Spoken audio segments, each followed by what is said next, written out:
એક વિદેશમાં એક પરિવાર રહે, એમાં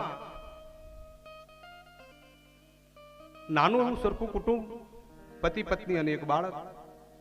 બહુ અગાધ પ્રયત્ન કરે, મહેનત કરે, બસ એ જે વિદેશમાં રહેનાર વ્યક્તિને એક જ ઈચ્છા છે કે મારે એક મોટર ગાડી લાવી છે, સારી સારી એક એવી મોટર ગાડી લાવી છે. આવું એનું સપનું. અને ગાડી લાવવા માટે એ મહેનતમાં વધારો કરે, ઓવર ટાઈમ કરે.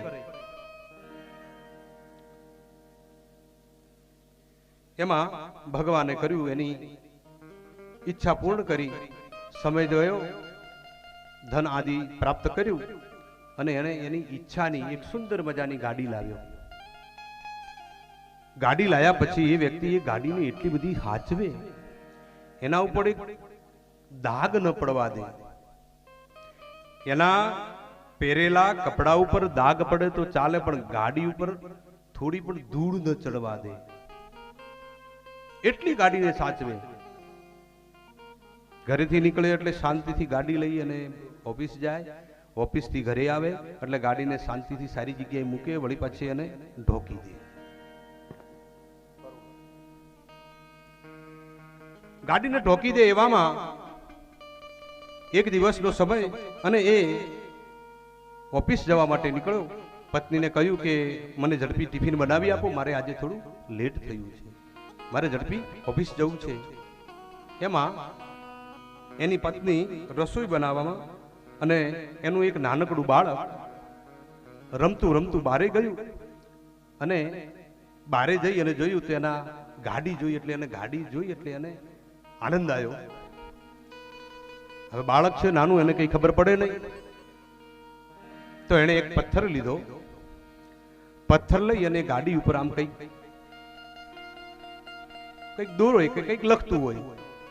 બાળકને ખબર નથી કે આ નવી ગાડી છે, એના ઉપર હું પથ્થરથી લખીશ, એના ઉપર ક્રેશ થશે, લીટા થશે. બાળકના પિતા ટિફિન લઈ, બેગ લઈ અને ગાડી પાસે આવ્યા. અને જ્યાં ગાડી પાસે આવી અને ગાડીનો દરવાજો ખોલે અને દરવાજો ખોલીને જ્યાં અંદર બેસવા જાય એટલે ગાડીની આગળ જોયું તો એનો એકનો એક દીકરો, નાનો એવો દીકરો, એ ગાડીની આગળ કંઈક લીટા કરતો હતો. ને આ જોયું અને એ દીકરાના પિતાને ગુસ્સો આવ્યો. એકદમ બાળકને પકડી લીધું કે આ શું કરે છે, અને બાળકને મારવા લાગ્યો. એનો એકદમ ગુસ્સો ચડી ગયો. એને ગુસ્સામાં ભાન ન રહ્યું. એક પથ્થર લીધો અને બાળકે જે હાથથી પથ્થર પકડી અને એ ગાડી ઉપર જ્યાં લીટા કરતો હતો એ હાથ ઉપર એને પથ્થર મારવાનું ચાલુ કર્યું. અને જ્યાં પથ્થર મારવાનું ચાલુ કર્યું, એની પત્ની રસોડામાંથી દોડતી આવી અને એના પતિને એ બાળકથી અળગો કર્યા કે તમે આ શું કરો છો, આ બાળકને મારો છો, એક સામાન્ય એક ગાડીમાં એક લીટું કર્યું એનાથી. બાળકના હાથે લોહીની ધારાઓ ફૂટી.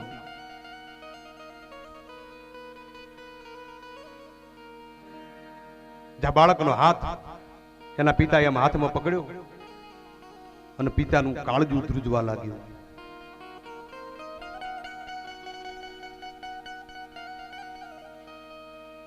પછી તો એને ભાન થયું, કારણ કે આવેશમાં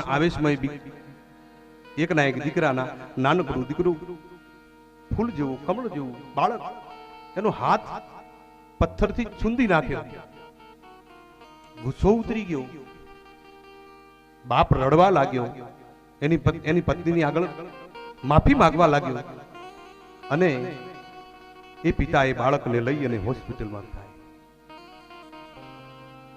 જ્યાં હોસ્પિટલમાં જાય, ડોક્ટર સાહેબને કહ્યું કે સાહેબ, ગમે એટલા પૈસા થાય, ગમે એટલી ખર્ચ થાય, પણ મારા બાળકનો હાથ બચાવો.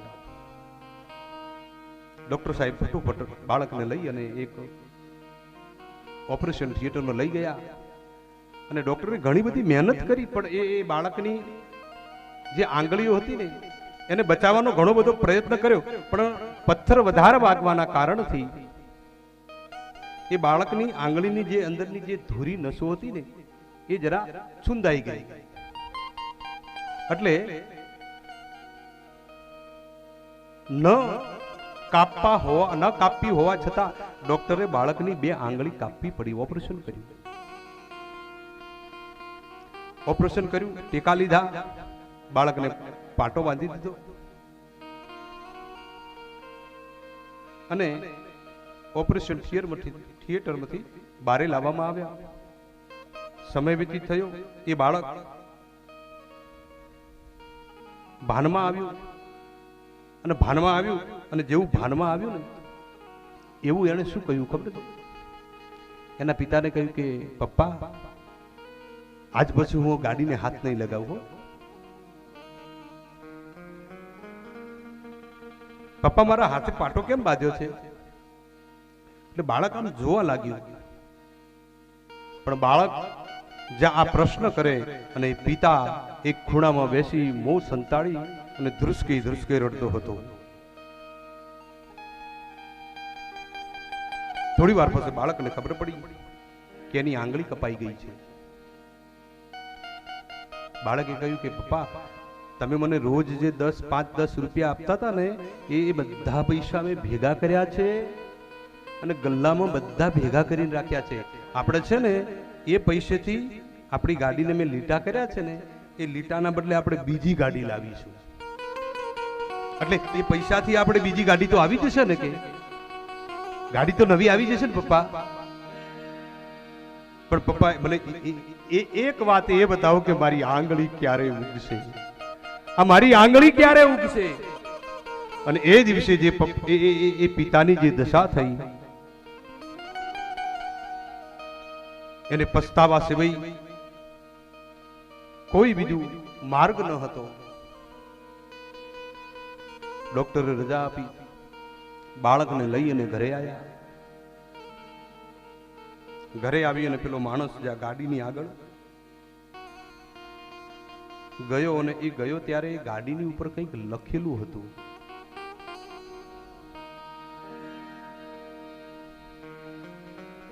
અને જે લખેલી જે લાઈન વાંચી અને એ બાળકનો પિતા ત્યાં ને ત્યાં તૂટી ગયો.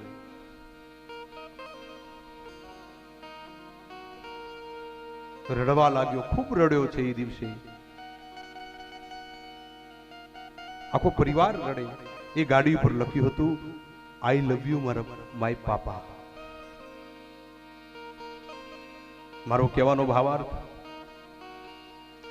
ક્રોધ ક્ષણિક હોય, પણ જો એ ક્રોધને તમને પીતો નહીં આવડે, એ ક્રોધને તમે પચાવી નહીં શકો, તો ક્યારેક નાશ નોતરી શકો છો તમે.